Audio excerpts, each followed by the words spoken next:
Sahabat Oase Rohani Katolik yang terkasih, salam damai. Apa kabar saudara pada hari ini? Saya berharap semoga semua dalam keadaan sehat dan senantiasa dalam cinta dan perlindungan Tuhan. Senang sekali saya, Angelica Luciana, dapat kembali menjumpai sahabat yang terkasih di minggu biasa pekan yang ke-13 pada hari ini. Dan kita sungguh bersuka cita karena telah bergabung bersama kita dalam siaran Zoom Romo Carolus Putranto Trihidayat yang biasa kerap kita sapa dan kita kenal beliau dengan Romo Uut. Mari sahabat terkasih kita bersama menyapa Romo. Romo Uut, salam damai, selamat bergabung. Apa kabarnya hari ini Romo? Salam damai juga, kabarnya sehat-sehat, lahir dan batin. Semoga Amin. Semua pendengar setia juga sehat-sehat ya. Iya, terima kasih ya Romo. Romo selalu semangat dan penuh sukacita nih menyalurkan berkat dan cinta Tuhan bagi kita semua. Terima kasih Romo. Sahabat Oase Rohani Katolik yang terkasih, sebelum kita memulai permenungan pada hari ini, mari satukan hati membuka dengan doa yang akan dibawakan oleh Romo Uut. Mari kita masuk ke saat teduh, kita siapkan hati dan budi kita, berjumpa dengan Allah dalam sabda dan permenungannya. Dalam nama Bapa dan Putra dan Roh Kudus. Amin. Amin. Terpujilah Engkau Allah Bapa, Allah Putra, Allah Roh Kudus yang menciptakan, menyelamatkan, dan memperbaharui kami sebagai anak-anak kekasih-Mu. Terpujilah Engkau yang menurunkan sabda kepada kami pada saat ini. Bukalah hati dan budi kami, ya Allah, agar kami menyadari siapakah diri kami di hadapan-Mu, yaitu anak-anak-Mu yang Kau kasihi, yang Kau percayakan untuk mengikuti jejak Yesus Sang Putra, agar kami bahagia dan agar semesta mengalami keselamatan. Bunda Maria, teladan pendengar dan pelaku firman, doakanlah kami anak-anak-Mu. Kemuliaan kepada Bapa dan Putra dan Roh Kudus, seperti pada permulaan, sekarang, selalu, dan sepanjang segala abad. Amin. Dalam nama Bapa dan Putra dan Roh Kudus. Amin. Amin. Antifon pembuka. Hai segala bangsa, bertepuk tanganlah, eluk-elukanlah Allah dengan sorak-sorai. Sahabat Oase Rohani Katolik yang terkasih, bacaan liturgi pada hari ini, bacaan pertama dari kitab pertama Raja-Raja, dan bacaan kedua dari surat Rasul Paulus kepada jemaat di Galatia, dan bacaan Injil Yesus Kristus hari ini menurut Santo Lukas. Dan saya akan membaca bacaan pertama dan kedua pada hari ini. Bacaan dari kitab pertama Raja-Raja. Sekali peristiwa, Tuhan berkata kepada Nabi Elia, Elisa bin Safat dari Abel Mehola harus kau urapi menjadi nabi menggantikan engkau. Maka pergilah Elia menemui Elisa bin Safat. Pada waktu itu, Elisa sedang membajak dengan 12 pasang lembu, dan ia sendiri mengendalikan yang ke-12. Elisa lewat di dekatnya dan melemparkan jubahnya kepada Elisa. Segera Elisa meninggalkan lembu-lembunya, mengejar Elia dan berkata, perkenankanlah aku mencium ayah dan ibuku dahulu, lalu aku akan mengikuti engkau. Jawab Elia kepadanya, baiklah, pulanglah dahulu dan ingatlah apa yang telah kau perbuat kepadamu. Elisa lalu meninggalkan Elia, mengambil pasang lembu itu dan menyembelihnya. Lalu ia memasak dagingnya dengan kayu bajak itu sebagai kayu api dan memberikan daging itu kepada orang-orangnya, dan mereka pun memakannya. Sesudah itu bersiaplah Elisa, lalu mengikuti Elia dan menjadi pelayannya. Demikianlah sabda Tuhan. Syukur kepada Allah. Mazmur tanggapan. Ya Tuhan, Engkaulah bagian warisanku. Ya Tuhan, Engkaulah bagian warisanku. Jagalah aku, ya Allah, sebab padamu aku berlindung.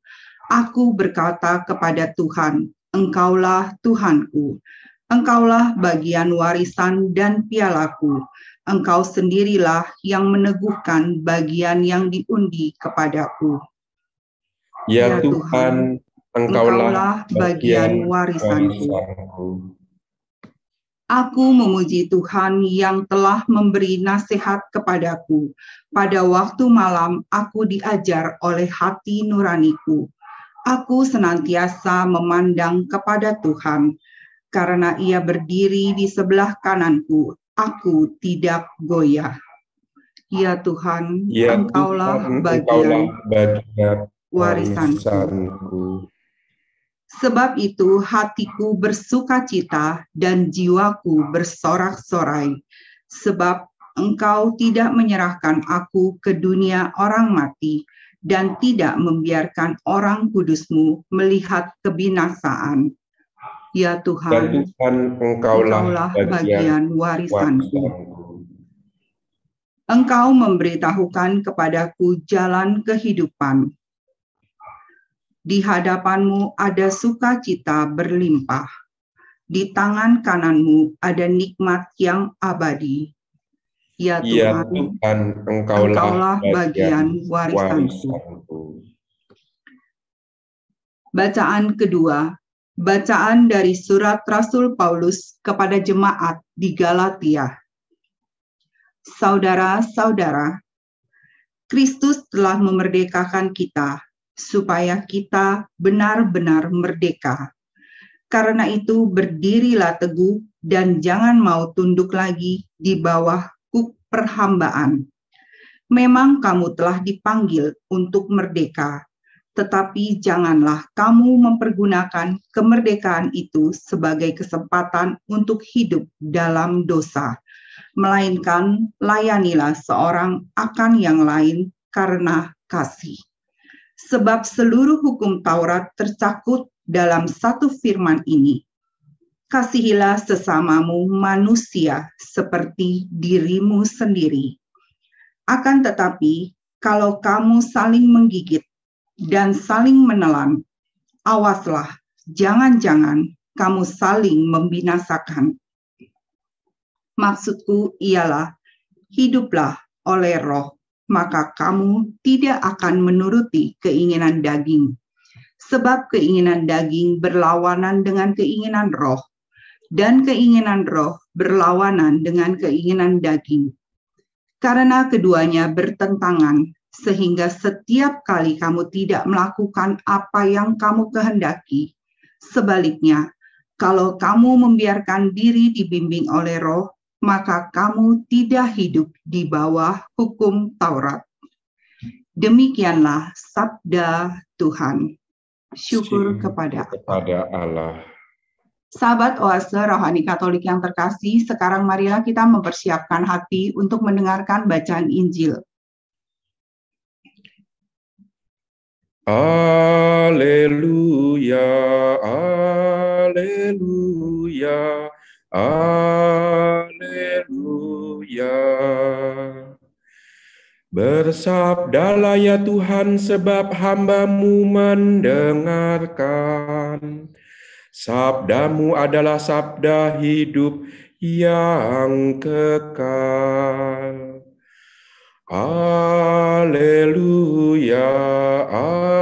haleluya, haleluya.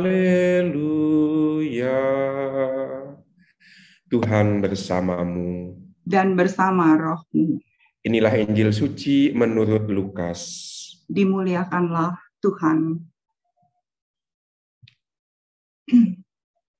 Ketika hampir genap waktunya diangkat ke surga, Yesus mengarahkan pandangannya untuk pergi ke Yerusalem. Maka diutusnya beberapa utusan mendahului dia. Mereka itu pergi, lalu masuk ke sebuah desa orang Samaria untuk mempersiapkan segala sesuatu baginya. Tetapi orang-orang Samaria itu tidak mau menerima dia, karena perjalanannya menuju Yerusalem. Ketika dua muridnya, yaitu Yakobus dan Yohanes, melihat hal itu, mereka berkata, "Tuhan, bolehkah kami menyuruh api turun dari langit untuk membinasakan mereka?" Tetapi Yesus berpaling dan menegur mereka, "Kamu tidak tahu apa yang kamu inginkan. Anak manusia datang bukan untuk membinasakan orang, melainkan untuk menyelamatkannya." Lalu mereka pergi ke desa yang lain. Ketika Yesus dan murid-muridnya melanjutkan perjalanan, datanglah seorang di tengah jalan berkata kepada Yesus, "Aku akan mengikuti engkau kemanapun engkau pergi." Yesus berkata kepadanya, "Serigala mempunyai liang dan burung memiliki sarang, tetapi anak manusia tidak mempunyai tempat untuk meletakkan kepalanya." Lalu kepada seorang lain Yesus berkata, "Ikutlah aku."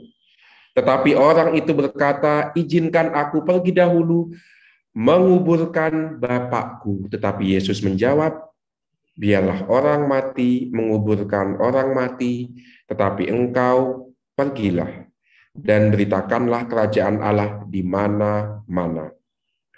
Dan seorang lain lagi berkata, "Tuhan, aku akan mengikuti engkau, tetapi izinkanlah aku pamitan dahulu dengan keluargaku." Tetapi Yesus berkata, "Setiap orang yang siap membajak tetapi menoleh ke belakang tidak layak untuk kerajaan Allah." Demikianlah Injil Tuhan. Pujilah Kristus. Romo, dari bacaan-bacaan pada hari Minggu yang penuh sukacita ini ada hikmat dan sukacita apa, Romo, bagi saya dan sahabat? Ya, ini menarik sekali ya, Mbak Lucy dan para sahabat Oase Rohani Katolik. Minggu biasa ke-13 hari ini mengundang kita untuk melihat siapakah kita, terutama siapakah kita setelah dibaptis ya. Kita anggota gereja, kita anak-anak Allah. Nah, kita menurut bacaan hari ini adalah pengikut Kristus, maka disebut Kristen.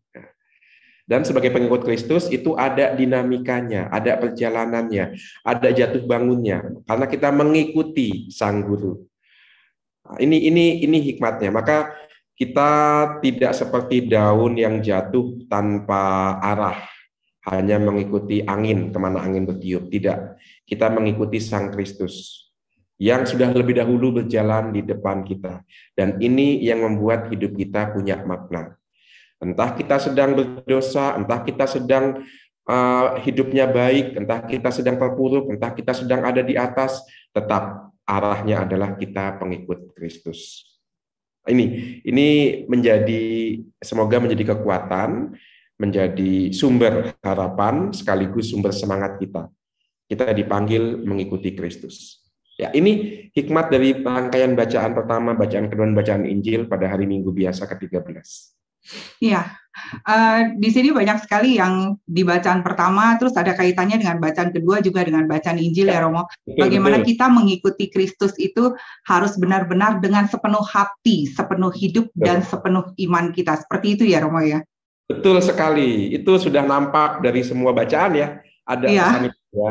Kalau kita lihat misalnya bacaan pertama ya, itu kan panggilan Elisa dari Elia. Betul. Nah, itu maka betul yang dikatakan Lucy tadi, mengikuti Yesus itu tidak bisa hanya dalam pikiran, tidak bisa hanya dalam perasaan, tapi juga dalam keseluruhan kita, bahkan dalam badan kita. Itu mirip seperti orang rindu. Ya, saya yakin banyak sahabat Oase Rohani Katolik, Lucy dan juga saya ya, pernah punya pengalaman rindu dan kangen ya. Kalau kita kangen, itu kan bukan cuma perasaan ya. Betul. Tapi kita juga ke bawah, gimana sih ini orang yang saya tunggu-tunggu nih. Terus karena nggak datang-datang yang kita tunggu-tunggu, badan kita juga ikut gelisah, bangkit dari bangku, jalan ke sini, jalan ke sana sambil menunggu. Kangen itu menghasilkan keterlibatan kita secara pribadi, perasaan, pikiran, dan badan. Demikian juga mengikuti Yesus, melibatkan itu semua. Maka bayangkan kangen sama sakramen Maha Kudus. Nah, itu luar biasa itu. Selama masa pandemi beberapa waktu yang lalu seperti itu. Banyak lansia kangen ketemu sakramen Maha Kudus. Dan ketika mereka sudah menerima komuni, waduh, selain perasaannya senang, pikirannya tenang, secara fisik pun air mata keluar. Nah itu, inilah keseluruhan kepribadian ya. Ini yang saya maksud atau yang dikatakan Lucy tadi, mengikuti Yesus secara utuh, secara penuh seperti itu, melibatkan semua bagian dari kepribadian kita. Itu yang dibuat oleh Elisa ketika dia mendapatkan panggilan dari Elia. Dalam bacaan pertama tadi sudah kita dengarkan bagaimana Elisa sedang membajak dengan sepasang lembu yang disatukan oleh kuk itu ya, oleh kuk dan juga menarik bajak. Yang menarik adalah di sini langkah pertama Allah memanggil Elia. Allah bersabda kepada Elia, "Jadikanlah Elisa nabi yang menggantikan engkau. Aku akan memilih Elisa sebagai nabi yang menggantikan engkau." Maka lihat bagaimana Elia itu tidak takut dengan post power syndrome. Dia tidak mau mempertahankan kenabiannya. Kalau Allah memutuskan untuk memanggil Elia menjadi nabi, dia datang. Kalau Allah mengatakan ya ada orang lain menggantikan engkau, Elia taat. Itu nabi. Itu pengikut Kristus. Apapun sabda Kristus, apapun perintah Yesus akan dia jalani, juga kalau ia kehilangan kekuasaan, juga kalau ia kehilangan privilege, juga kalau ia kehilangan perlakuan istimewa. Nah, ini kan sebenarnya Elia kan kehilangan ini ya, karena dia akan digantikan oleh Elisa. Tapi dia taat, karena nabi itu hidup dari sabda. Pengikut Yesus juga hidup dari setiap kata yang keluar dari mulut Tuhan. Nah, itu pengikut Yesus.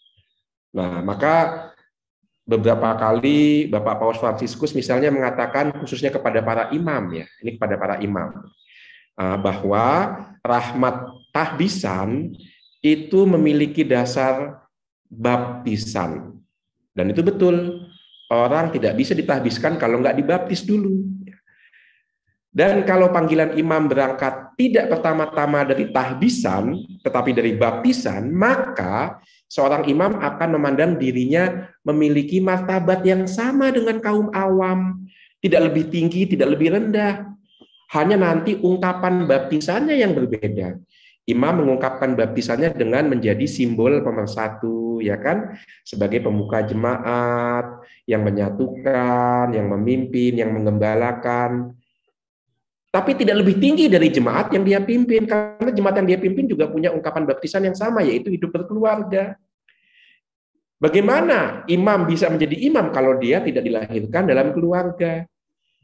Siapa yang imam pimpin kalau nggak ada anak-anak yang dilahirkan oleh keluarga? Ya kan? Maka ini menarik karena apa yang dibuat oleh Elia mengundang setiap orang yang dibaptis, khususnya mereka yang mendapatkan anugerah perutusan menjadi pemimpin dan gembala, untuk memiliki sikap lepas bebas, untuk tidak mempertahankan privilege atau keistimewaan yang mereka miliki.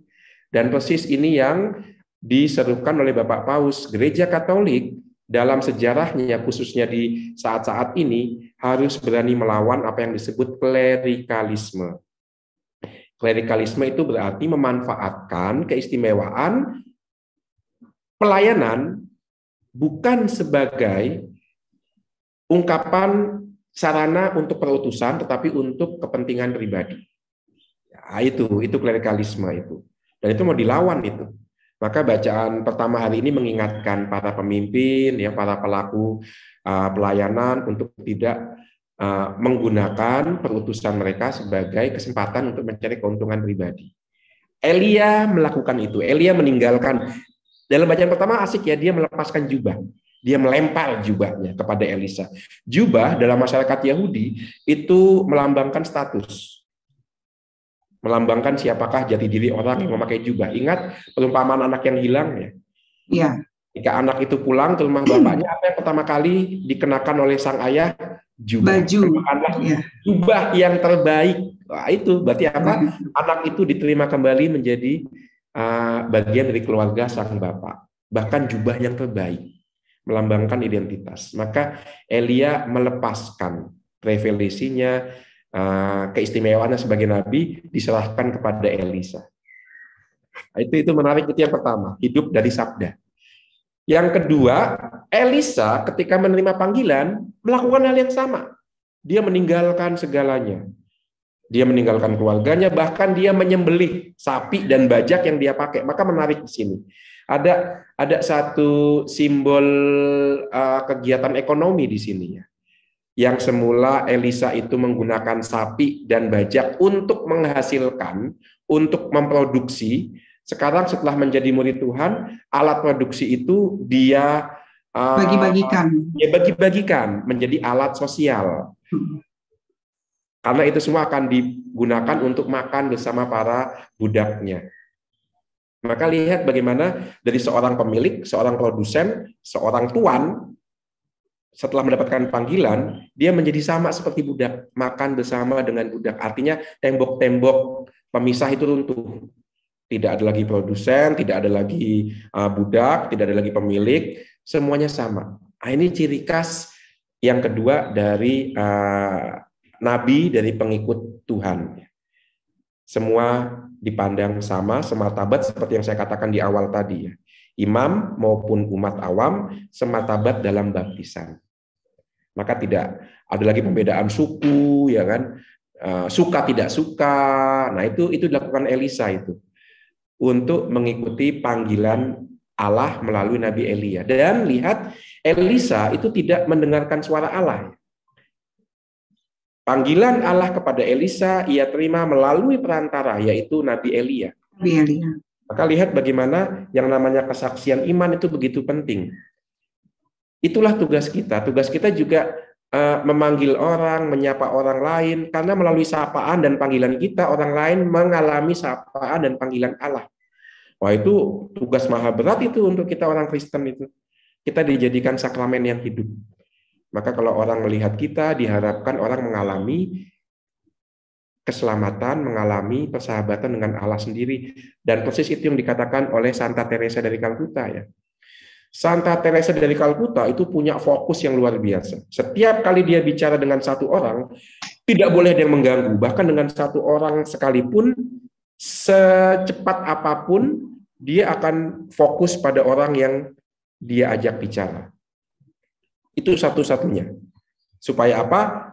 Supaya kalau orang itu selesai bicara, Ibu Teresa mengharapkan orang itu mengalami kehadiran Allah melalui pembicaraan mereka. Nah, itulah mata rantai kesaksian iman. Tidak boleh satu orang beriman tidak menjadi sakramen kehadiran Allah. Satu orang sekalipun kalau diajak bicara fokus. Nah, ini teladan dari Ibu Teresa dari Kalkuta. Tidak boleh orang yang bersinggah ke dalam rumahku, singgah dalam pembicaraan denganku, pergi tanpa mengalami sukacita karena berjumpa dengan Allah. Nah, ini pesan yang kedua dari bacaan pertama.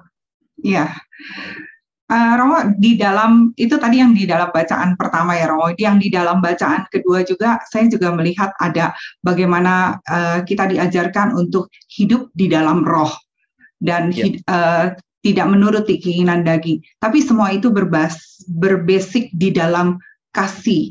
Sama halnya seperti yang tadi Romo juga ungkapkan, bagaimana Ibu Teresia itu pasti dia penuh dengan kasih ya Romo, memfokuskan dirinya untuk mendengarkan orang yang telah bicara sama dia, sehingga dengan penuh kasih dia pun menyalurkan berkat Tuhan bagi orang itu tersendiri. Seperti itu ya Romo?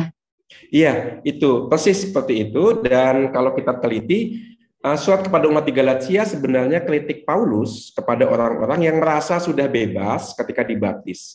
Jadi pada saat itu orang yang dibaptis berarti dihubungkan dengan Yesus yang sudah bangkit dan mulia. Pembaptisan dalam gereja Katolik selalu dikaitkan dengan Paskah, dengan kebangkitan. Maka dibaptis berarti diikut sertakan dalam kebangkitan dan kemuliaan Yesus. Itu makna pertama, dan itu makna yang dihayati oleh gereja pada masa Paulus. Tetapi menurut Paulus ini tidak cukup. Kalau dibaptis berarti sudah mulia, lalu orang bisa hidup seenaknya dong. Saya kan udah dibaptis ya. Kalau awalnya dibaptis itu jaminan atau tiket masuk surga. Sudah selesai dong dengan pembaptisan. Oh tidak, pembaptisan itu adalah awal sebagai pengikut Kristus. Dia bukan ending, dia bukan akhir, tetapi awal menjadi pengikut Kristus yang penuh. Nanti diungkapkan dalam sakramen Krisma. Ketika orang kemudian diutus sebagai warga gereja yang sudah dewasa. Maka dengan cara seperti itu, maka orang menerima karunia Roh Kudus seperti yang dikatakan oleh Santo Paulus, dan hidupnya mengikuti Roh Kudus itu. Setelah Yesus naik ke surga, sekarang kekuatannya itu kita alami sebagai kekuatan roh yang ada dalam batin kita. Maka setiap niat baik yang muncul, inspirasi yang indah, yang menarik, yang pantas, yang layak, nah itu wajib diikuti. Karena itu adalah bisikan Roh Kudus sendiri. Tentu perlu ada pembedaan roh. Itu sebabnya mengapa dalam tradisi Katolik ada yang namanya latihan membedakan roh. Nah, maka dengan kata lain, menjadi pengikut Kristus, ciri yang ketiga adalah hidup dalam roh. Hidup dalam roh. Hidup dalam roh. Tidak hanya mengikuti keinginan daging. Atau lebih makna mungkin yang lebih bisa dipahami, hidupnya mendalam. Tidak dangkal. Tidak di permukaan.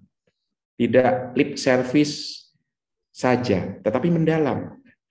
Maka tadi kan kalau dari bacaan pertama kita lihat menjadi pengikut Yesus itu berarti mengutamakan sabda, sehingga apapun yang dikatakan dari firman dia akan mengikuti. Yang kedua, kemudian juga tidak membeda-bedakan, ya. Seperti Elisa mau menjadi seperti budak, meninggalkan segalanya. Tapi itu panggilan khusus ya. Dan yang ketiga, hidup dalam roh. Nah, hidup dalam roh ini membuat kita bisa tetap berproduksi, tetap bisa menjadi produsen, tetap bisa menjadi pedagang, dan beraktivitas ekonomi normal lainnya, tetapi kehidupan ekonomi itu dihayati dalam Roh Kudus. Ya, maka tidak semua orang dipanggil meninggalkan harta kekayaannya, tidak semua. Tapi semua orang dipanggil untuk menggunakan apapun yang dia miliki sesuai dengan kehendak Tuhan. Nah, itulah hidup dalam roh. Maka di Vatikan bahkan sedang digodok satu pemikiran, satu konsep bagaimana apa yang disebut kegiatan ekonomi, finansial, kapital gitu ya, itu cocok dengan nilai-nilai Injili. Ya, jadi tidak diharamkan, tidak dibuang, tetapi bagaimana modal, kepemilikan, ya kan, sistem produksi, relasi tuan dengan pekerja itu sesuai dengan nilai-nilai Injili. Seandainya semua pelaku itu adalah pengikut Kristus, maka diharapkan semua menjalankan fungsinya sebagai pengikut Kristus. Seperti itu. Maka inilah panggilan di tengah dunia. Dengan demikian, bacaan kedua mau mengingatkan kita bahwa dibaptis itu bukan akhir dari perjalanan. Tujuan, bukan. Pembaptisan bukan tujuan, tetapi pintu. Awal dari perjuangan kita untuk hidup dalam roh, untuk hidup sebagai pengikut Kristus. Maka dibaptis bukan berarti semata-mata ikut serta dalam kemuliaan dan kebangkitan Kristus, tapi lebih dalam lagi, dibaptis berarti mati bagi dosa, hidup bagi Kristus. Ini lebih dinamis ya. Itu pesan dari bacaan kedua. Ya. Romo tadi menarik sekali, dan kita akan rehat sejenak dahulu ya Romo ya. Sahabat Oase Rohani Katolik yang terkasih, kita akan merenungkan sesaat apa yang sudah disampaikan oleh Romo Uut, dan kita akan kembali pada perbincangan rohani di sesi yang kedua.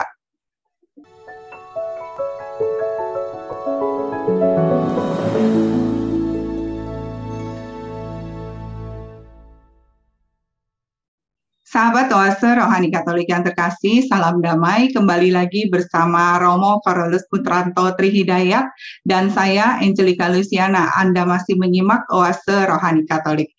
Romo, kita kembali lagi pada dialog iman di sesi yang kedua. Kalau dari bacaan Injil pada hari ini ya Romo, ada satu kata yang sangat baik menurut saya, yaitu jangan menengok ke belakang kalau sudah mau bersiap mengikuti Tuhan. Romo bisa menceritakan sedikit dan memberikan inspirasi beriman bagi kita semua Romo dalam bacaan Injil pada hari ini. Iya, itu masih dalam satu benang merah dengan apa yang sudah kita bahas ya di bagian sebelumnya. Menjadi pengikut Kristus itu diminta panggilan yang penuh, tidak setengah-setengah. Full. Nah, itu maka melibatkan jiwa raga, ya kan, mengutamakan firman, tidak membeda-bedakan, hidup dalam roh. Dan itu full. Itu sebabnya mengapa orang Katolik pengikut Kristus itu ciri yang utamanya adalah bertobat. Ya. Ciri yang utamanya adalah bertobat, karena dia tahu kita tidak selalu bisa sepenuhnya mengikuti Yesus. Kadang-kadang hati kita menggerundel, kadang-kadang pikiran kita tidak fokus, kadang-kadang badan kita juga menyimpang ke sana kemari. Betul. Nah, itu. Maka pertobatan itu selalu menyertai perjalanan kita sebagai orang Kristen. Selalu bertobat setiap hari. Maka kalau kita mendengarkan ungkapan Yesus pada Injil hari Minggu ini yang menoleh ke belakang tidak layak, ya pasti seperti itu. Membajak itu kan perlu lurus ya. Membajak itu kan perlu fokus. Maka sekali menoleh itu nggak lurus lagi tuh. Itu bisa nyebrang ke sawahnya orang lain, ya kan? Bisa merusak alur yang harusnya itu lurus, ya. Maka menoleh itu apa sih? Menoleh itu berarti nggak fokus. Menoleh itu berarti menaruh perhatian bukan pada perutusan atau pada apa yang harus dipikirkan, tapi pada yang lain. Dan persis ini godaan zaman kita. Kita sangat kuat di bidang ini. Kita digoda sangat kuat pada hal ini. Ada salah satu buku yang ditulis beberapa tahun yang lalu, judulnya itu Fokus yang Dicuri. Fokus yang dicuri. Iya, fokus yang dicuri. Karena zaman kita itu ditandai oleh istilahnya itu disrupsi, yaitu yaitu pencurian fokus kita, khususnya dengan media sosial. Jadi media sosial itu ternyata bisa mencuri fokus kita. Dan bukankah itu tujuan media sosialnya? Semakin banyak viewer, semakin tinggi ratingnya. Benar. Dan bagaimana media sosial mendapatkan viewer dengan mencuri perhatian kita? Maka saya punya saudara itu secara nggak sadar itu menghabiskan waktu 1 jam hanya untuk melihat potongan-potongan dari video TikTok atau Instagram. Nggak sadar 1 jam tiba-tiba hilang. Maka ini perjuangan yang berat. Karena kalau dulu barang bisa dicuri, itu kan eksternal ya. Atau juga badan bisa diculik, itu juga masih eksternal. Tapi sekarang yang dicuri itu sesuatu yang lebih dalam. Sesuatu yang justru mau Tuhan pakai untuk perutusan kita, yaitu fokus, yaitu hati, yaitu pikiran. Sesuatu yang sifatnya spiritual. Itu lagi dicuri oleh zaman kita. Maka sabda Tuhan hari ini dalam Injil hari ini sangat tepat. Siapa menoleh ke belakang tidak layak. Dengan kata lain, ini mengundang kita untuk punya komitmen. Yuk kita jaga fokus kita. Yuk kita jaga pikiran kita. Yuk kita jaga kemampuan kita berimajinasi. Semata-mata untuk menjalankan perutusan yang Allah berikan. Nah, ini adalah panggilan untuk kita secara khusus, tapi juga untuk semua manusia di zaman ini. Kita hanya bisa hidup secara manusiawi kalau hal-hal yang rohani ini kita jaga. Makanya tugasnya Komsos nih. Bagaimana melalui media sosial fokus itu dibina, tapi dibina diarahkan kepada hal-hal yang mematangkan kepribadian kita. Nah, ini tugas sebenarnya setiap komisi komunikasi sosial ya. Bagaimana melatih fokus itu, hidup mendalam gitu. Karena kan fokus dicuri melalui hal-hal yang dangkal, yang menarik, yang sifatnya sementara. Itu bolehlah, saya tidak mengharamkan itu ya. TikTok kan banyak video lucu, ya kan banyak stand up juga. It's okay. Tetapi ketika itu dibuat selama 1 jam, 2 jam, ya lupa masak, lupa ngajarin anak jalan kaki, lupa mendampingi anak buat PR, dan itu yang menjadi yang utama, itu parah. Gitu. Itu bisa sampai pada level addicted, ketagihan. Dan menurut WHO, ketagihan media sosial, ketagihan games itu udah penyakit mental. Ini maka sabda Tuhan itu aktual, khusus untuk kita saat ini.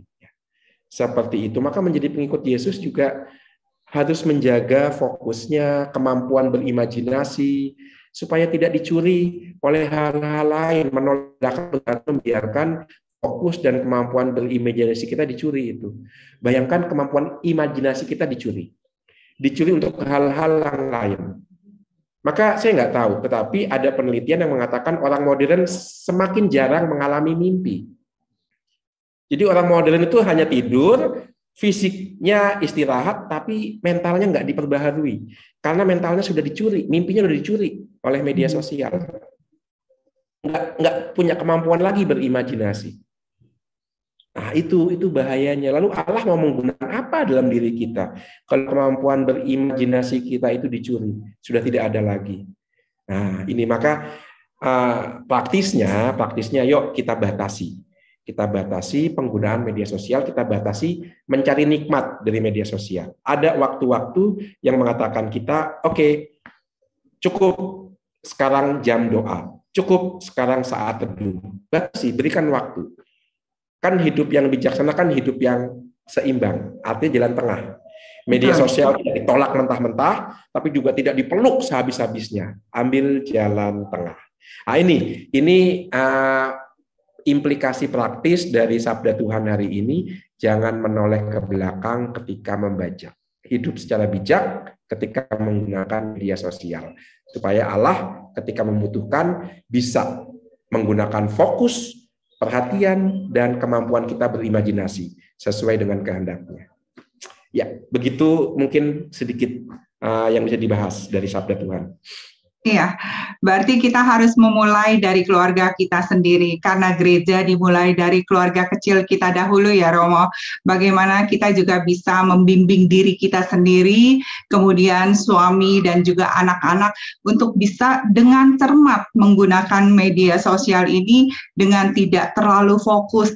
Sementara ini kan sekarang ini kita hanya bilang kepada anak-anak jangan main game, tapi kita kadang sendiri lupa. Tadi Romo udah ungkapkan bahwa seringkali fokus kita itu tercuri dengan hal-hal yang sebenarnya kita lihat-lihat di medsos. Nah, itu sudah sangat mengganggu. Jadi mulai hari ini diharapkan kita semua juga lebih bisa mawas diri, lebih bisa mengontrol diri kita dalam bermedsos, dan juga baiknya digunakan untuk doa bersama ya Romo, ada waktu bersama untuk diadakan doa keluarga. Kadang-kadang saya, ini juga terjadi di keluarga saya nih Romo, kalau misalnya kita sampai di satu rumah makan ya, kita duduk di meja yang sama dengan handphone masing-masing tanpa ada satu komunikasi. Nah itu saya udah pernah bilang tuh sama anak saya, mulai detik ini, kalau duduk di meja makan, handphonenya semua ditinggalkan. Jadi mulai dulu seperti itu. Betul itu terasa kayaknya remeh ya, sederhana ya. Itu kan normal, Romo. Itu nggak normal. Betul. Ketika setiap makan orang itu megang HP, nggak megang sendok, itu nggak normal. Kemudian nggak ada satu cerita, tukar perhatian, itu nggak normal. Maka dulu ketika belum ada HP, dalam keluarga kami juga seperti itu. Setiap kali acara makan bersama, TV dimatikan. Dulu kan TV juga seperti HP saat ini ya, mengganggu konsentrasi kita, banyak acara menarik. Maka ketika makan bersama, TV dimatikan. Bagaimana hal itu juga dibuat dalam saat ini dengan HP. Ketika makan bersama tiba, acara bersama tiba, HP dimatikan, tablet dimatikan. Nah, itu penting. Benar. Tidak normal. Wah, setiap saat kita megang HP itu tidak normal. Iya. Karena itu seperti kita bahas tadi, mencuri perhatian, mencuri daya imajinasi, dan mencuri kebersamaan kita juga kan. Benar. Demikian dengan sikap Ibu Teresa tadi itu ya. Ketika ngomong itu semua hilang, hanya di hadapanku fokusnya. Nah itu. Iya. Saya juga jadi teringat karena gini, pengalaman pribadi, pengalaman di keluarga sih. Di mana pada saat itu kan awal-awal semua duduk di meja makan fokus dengan handphone. Terus kemudian kita bikin satu aturan bahwa kalau duduk di meja makan kita tidak boleh menyentuh handphone, tapi kita fokus makan. Dan sebenarnya kan makan itu adalah suatu mediasi di mana kita bisa saling berbicara satu sama lain, di mana kalau ada masalah kita bisa selesaikan dengan secara makan dan secara baik-baik. Seperti itu sih ya Romo ya. Iya, maka harusnya kan memang media komunikasi kan connecting people ya, bukan separating people, bukan memisahkan. Maka media sosial yang paling ampuh itu makan bersama, bukan HP itu. Betul. Media sosial dan media komunikasi paling ampuh itu makan bersama, duduk, makan, dan kemudian lahirlah kebersamaan. Itu sudah dipakai sejak zaman Nabi Elisa kan, ketika dia makan bersama budak-budaknya, dipakai di zaman Yesus ketika mengadakan perjamuan, dan dipakai juga sebenarnya saat ini tidak ada alat media komunikasi yang lebih canggih daripada meja makan. Itu komunikasi yang paling hebat ya. Maka Komsos ini harusnya punya restoran ini. Ya. Bukan hanya punya studio. Jadi bisa menginspirasikan berbagai maksud-maksud dan berbagai inspirasi kehidupan dari setiap orang ya Romo ya. Iya, di meja makan semua terjadi itu. Mungkin bisa berantem, bisa debat, bisa konflik, tapi yang penting ada komunikasi. Tidak sendiri-sendiri. Nah, itu yang harus kita perjuangkan, menimba inspirasi dari sabda Tuhan ya kan. Jangan menoleh ke belakang, jangan kehilangan fokus, dan fokus kita dicuri oleh konten dan oleh gadget pada zaman ini. Dan itu bukan hanya terjadi di meja makan dan keluarga loh, Lucy. Bahkan dalam perayaan Ekaristi pun seperti itu ya kan, kalau kita boleh jujur ya. Bahkan Bapak Paus pun mengingatkan para uskup dan para imam ketika beliau memimpin misa di lapangan Santo Petrus. Beliau mengatakan dalam homilinya mengatakan begini, ingat dalam Ekaristi, khususnya dalam doa syukur agung, imam mengatakan Tuhan bersamamu dan bersama rohmu, angkatlah hatimu, arahkanlah hatimu kepada Tuhan. Bukan arahkanlah HP-mu ya. Karena dalam Ekaristi kerap kali kita motret-motret imamnya, atau kalau misalnya sama paus kita angkat HP motret pausnya. Bukan HP, tapi hati. Ya, itu. Bahkan Bapak Paus pun mengingatkan bahwa dalam perayaan Ekaristi bisa jadi kita kehilangan fokus. Bisa jadi kita dicuri fokusnya, diam-diam main HP di tengah perayaan Ekaristi. Itu sebabnya mengapa di setiap pintu masuk ada alasannya, di setiap pintu masuk gereja dikatakan HP tolong dimatikan. Untuk membantu kita punya fokus pada apa yang sedang kita rayakan. Bisa juga nanti sebelum masuk meja makan itu dikatakan hal yang sama. Anak-anak, semua anggota keluarga HP dimatikan. Kalau nggak dimatikan nggak boleh duduk di meja makan. Malah senang mereka, nggak bisa duduk di meja makan, main HP aja. Jangan ya. Itu. Jadi ini pun masuk ke dalam doa-doa kita. Berarti betul-betul sabda Tuhan sangat aktual. Ya. Jangan menoleh ke belakang. Jagalah fokus dan daya imajinasi kita untuk pertama-tama melakukan apa yang Allah kehendaki. Iya, Romo, ini menarik sekali ya. Semoga kita semua pada hari Minggu ini yang sudah mendengarkan homilinya Romo diberikan rahmat oleh Tuhan, bagaimana untuk bisa sepenuh hati, sepenuh jiwa dengan seluruh persembahan hidup kita benar-benar mengikuti kehendak Tuhan dan menjadi anak-anak Bapa yang baik.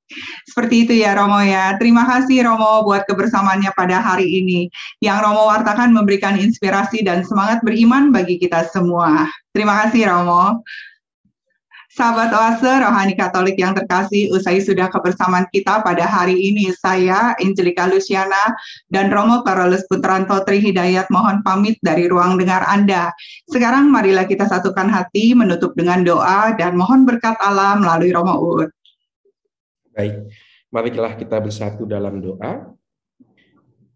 Dalam nama Bapa dan Putra dan Roh Kudus. Amin. Amin. Allah Bapa kami, syukur atas santapan surgawi sabda yang telah Kau berikan. Sabdamu sekali lagi mengingatkan kami betapa besar cinta dan perutusan kasih yang Kau berikan. Sehingga Kau undang untuk memiliki perhatian pada perutusan itu. Memoderasi segala hal yang kami miliki. Bukan untuk kesenangan kami, tetapi untuk membantu karya perutusan kami. Bunda Maria, teladan kaum beriman, jangan lupa mendoakan kami, putra dan putrimu. Tuhan bersamamu. Dan bersama rohmu. Semoga kita semua, keluarga kita, mereka yang kita janjikan doa-doa kita, dan perjalanan hidup kita hari ini senantiasa mendapatkan bimbingan dan pelindungan dari berkat Allah yang Maha Kuasa, Bapa dan Putra dan Roh Kudus. Amin. Amin. Semoga kita semua dapat menjadi garam dan terang kasih Tuhan bagi sesama. Jangan lupa tetap jalankan protokol kesehatan untuk kebaikan kita semua. Terima kasih, salam damai Romo Uut.